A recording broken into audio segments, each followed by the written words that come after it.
Baiklah sobat semuanya, ketika teman-teman membuat akun dan juga melakukan pendaftaran P3K Guru tahun 2022, tentunya di sini teman-teman tidak menyadari bahwa di sini ketika kita masuk pada bagian resume, di sini untuk nilai atau nilai IPK ya, indeks prestasi kumulatif data dari perguruan tinggi kita, ternyata IPK-nya menjadi 0, teman-teman.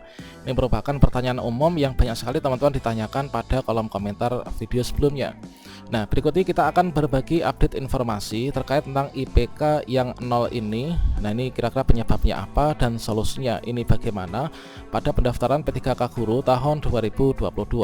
Nah, di sini banyak sekali teman-teman yang bertanya, yaitu untuk penulisan IPK bagaimana Pak jadinya. Kemudian di sini juga ada yang bertanya terkait tentang, maaf Pak, izin bertanya, jika IPK 0 itu nanti bagaimana ya?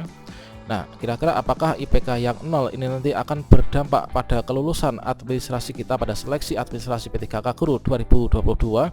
Kemudian di sini untuk pelamar prioritas dan juga pelamar umum ini harus mengetahuinya ya. Bagaimanakah informasinya? Silahkan simak video ini sampai selesai. Namun sebelum kita lanjutkan, perlu saya ingatkan bagi teman-teman yang mungkin baru pertama kali menemukan channel ini, silahkan klik tombol subscribe-nya dan aktifkan notifikasi loncengnya, sehingga nanti jika ada update video terbaru, teman-teman tidak akan ketinggalan informasi. Baiklah sobat semuanya, di sini kita akan membandingkan antara pendaftaran P3K Guru di tahun 2022 dengan pendaftaran P3K Guru tahun 2021. Yang mana pada intinya di sini ada perbedaan dari pendaftaran P3K Guru 2021 dengan 2022.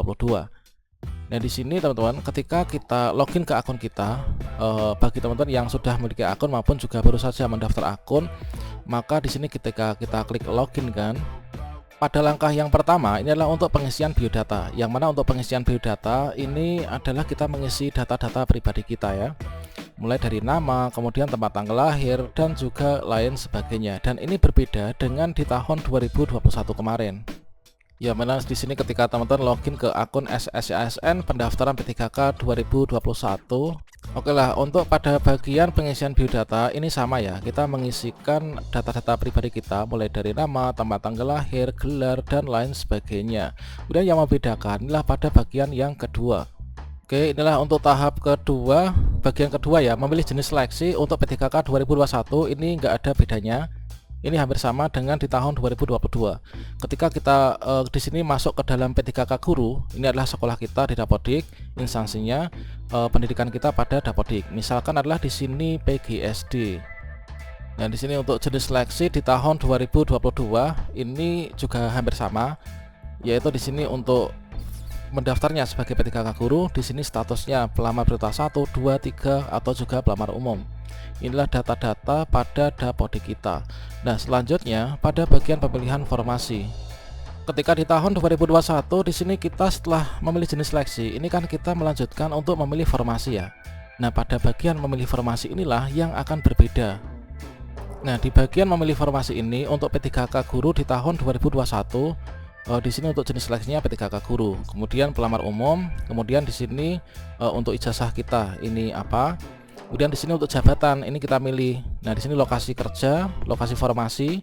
Nah, ini teman-teman, kalau di tahun 2021 di sini ada IPK ya, ada IPK, yang mana IPK di sini kita tuliskan di sini berapakah IPK kita.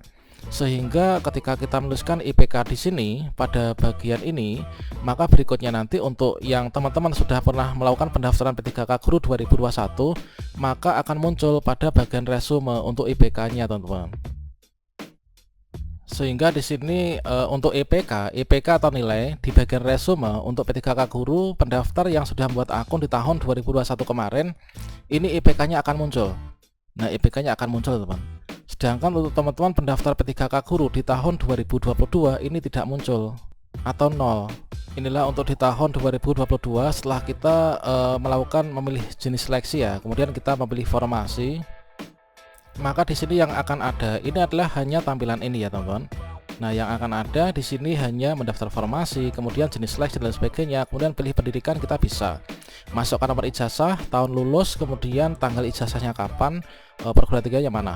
Di sini tidak ada yang namanya kolom untuk mengisikan IPK, teman-teman. Pada akhirnya bagian resume juga nggak muncul IPK-nya, alias IPK-nya 0. Sehingga ketika teman-teman di sini melakukan resume di bagian IPK ini akan 0 ya, nggak akan ada apa-apanya. Selanjutnya ketika teman-teman masuk ke resume dan di sini ditemukan fakta bahwa IPK 0 itu kira-kira bermasalah apa tidak? Apakah nanti itu akan menggagalkan kita pada seleksi administrasi ataukah tidak? Nah, sekarang kita buka teman-teman bersama-sama, yaitu untuk buku panduannya. Buku panduan pendaftaran CASN khusus untuk P3K Guru.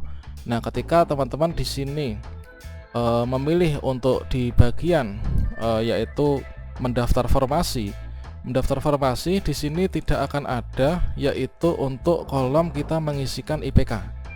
Nah, nggak akan ada tombol untuk mengisikan IPK atau kolomnya, sehingga di buku petunjuk pun di sini kita dapat melihat teman-teman yang mana coba kita cek resumenya ya. Nah, di sini kita cek resumenya bersama-sama yang merupakan contoh dari pendaftaran P3K Guru untuk buku panduannya. Nah, di sini sudah masuk resume pendaftaran ya. Ini kita checklist semuanya kan. Kemudian di sini kita lihat dari contohnya. Nah, di sini untuk IPK ini juga 0. Jadi di sini IPK ini juga 0, nggak ada IPK-nya ya. Jadi kalau misalkan kita bingung bertanya apakah IPK yang nggak terbaca pada saat resume, sehingga nanti kalau nggak terbaca di bagian resume ini IPK-nya, maka nanti ketika kita mengakhiri pendaftaran ini juga tidak akan terbaca juga untuk IPK kita. Mengapa nggak terbaca IPK kita? Dikarenakan memang tidak ada kolom untuk kita mengisikan IPK ya atau nilai. Sehingga di sini teman-teman kita checklist semuanya kan. Ini berarti kita menyetujui bahwa IPK kita ini tidak ada atau IPK 0. Sehingga di sini dari contohnya pun setelah teman-teman di sini melakukan pendaftaran sampai selesai atau sampai tuntas, maka di sini untuk IPK ini juga 0. Nah, di sini kita lihat ya, IPK-nya juga 0 ya kan. Inilah dari buku panduan. Sehingga kalau misalkan teman-teman bertanya apakah nanti gagal di seleksi administrasi, tentu saja tidak. Dikarenakan apa? Dikarenakan tidak ada kolom untuk mengisi IPK. Dan dari buku panduan itu juga tidak ada IPK-nya. Nah, ini contohnya. Oke, demikian sobat semuanya terkait tentang IPK. Kemudian untuk permasalahan yang nggak bisa daftar karena data pendidikan nggak didapodik, atau mungkin juga terkait tentang penggunaan e-matra itu bagaimana sih? Nah, teman-teman silahkan simak video saya sebelumnya ya. Nah, sekali lagi di sini terkait tentang IPK, maka ini sesuatu hal yang mungkin tidak terlalu dipusingkan ya, dikarenakan memang sepertinya untuk IPK di sini adalah kita nggak ada kolomnya untuk mengisi, sehingga pada buku panduan pun ini untuk IPK ini juga 0 teman-teman. Oke, demikian, semoga bermanfaat ya teman-teman. Wassalamualaikum warahmatullahi wabarakatuh.